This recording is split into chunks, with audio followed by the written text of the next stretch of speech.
Hello and welcome to In Depth with TommieMedia. I'm Solveig Rennan.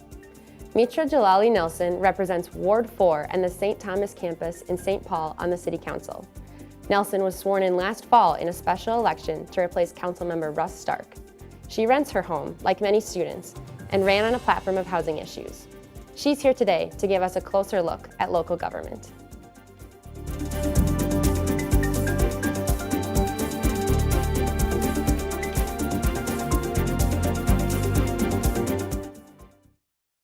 Councilmember Nelson, thank you for joining us today. Yeah, thanks for having me. Yeah. So a big part of your campaign was being the first apartment renter on a city council full of homeowners. How has that informed your decision making and policy?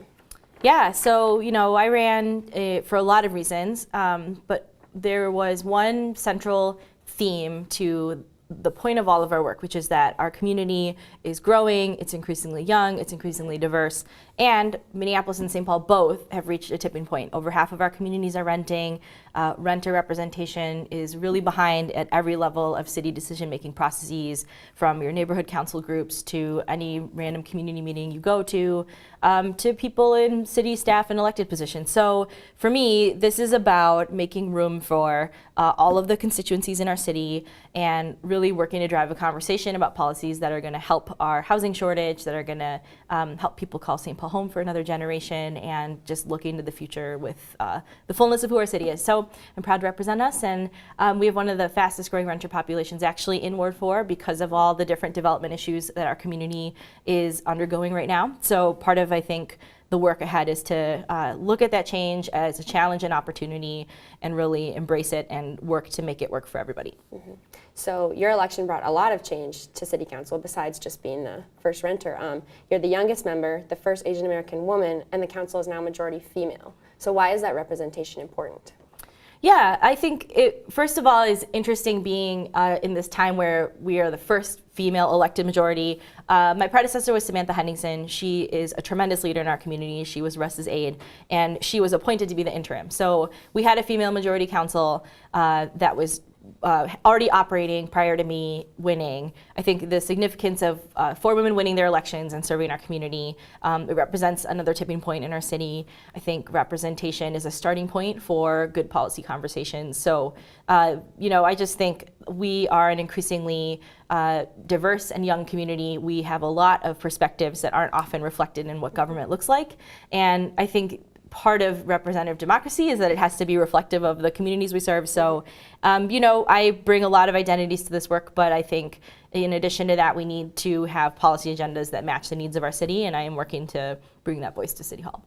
So the new Allianz Field Soccer Stadium has brought a lot of development to Ward 4, but some have called it gentrification. Is that a concern of yours? Yeah, I think it is, and I also think, we have to figure out how to talk about this as a community. Some people immediately call any kind of change gentrification. Other folks insist it's not gentrification, it's investment, and the truth is usually somewhere in between, right? We have, in part, conditions for gentrification because for so long, we have just said no to things that our community needs. Our community needs more housing. We have refused to build it for a long time. Our community needs more transportation options, so that there's equitable access to jobs. And we have fought against transit until fairly recently. So part of the pressure of the development that is happening today is born out of those shortages and that lack of forward thinking. So I want to contextualize that because I think it matters for what we are talking about. And the other piece to taking on gentrification for me is thinking about gentrification in terms of power. And what I have come to believe based on what I've gotten to study and what I hear from community members is that gentrification is about power in 3 forms. You have to have power in the market so that you just cannot be displaced. You have a form of ownership or a form of wealth that is insulating against any kind of market pressure or changes. It's about power in the decision-making process, so having a voice in what gets built where and by whom and for whom, right? And then it's about power over the meaning of a place. And where we have seen real and extreme gentrification kind of rake over the coals in different places around our country, those 3 things have consistently been, disempowered and taken away. You can, have power over the meaning of a place and say it's not important, and so let's just build over it or build through it. You can have power in the decision-making process that's outsized, and residents who really need the community to stand with them don't get that.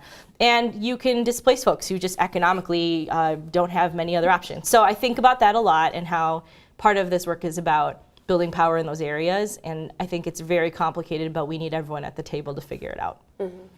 According to the Center for Information and Research on Civic Learning and Engagement, we saw the highest level of young people participating in the 2018 midterm elections in the past 25 years.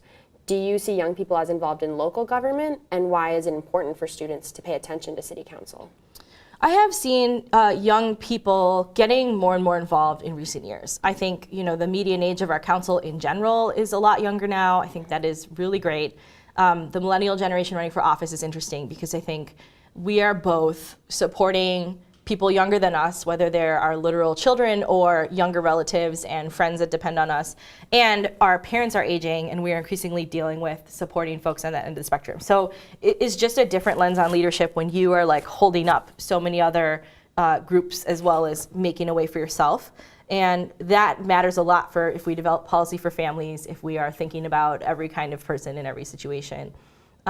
We had the 2040 comp plan hearing last night at City Council, and it was really interesting that there was a number of younger folks coming to say, this plan is supposed to be a guiding vision for our community. It's called the 2040 comp plan, but it could be for the next century. It'll shape kind of what we do in St. Paul. And we need a future that's sustainable. We need housing and transportation options for everybody. We need green space that's going to balance, the type of development that we bring in. There was a lot there, and there's just a whole generation of people who are trying to speak to the future and show their voice, either in voting or running. I think I'm kind of part of that effort, and I've always been interested in figuring out how we can do that more. The city needs your voice, and it's just not there right now in the way that it could be. And I think part of today's conversation, right, is about saying, like, we need you to be in these discussions. You are part of our city. We can't do this without you. Well, Councilmember Nelson, thank you so much for joining us today. Most definitely. If you have a suggestion for an in-depth segment, tweet us at TommieMedia. With City Councilmember Mitra Jalali Nelson, I'm Solveig Rennan. We'll see you next time we go in-depth on TommieMedia.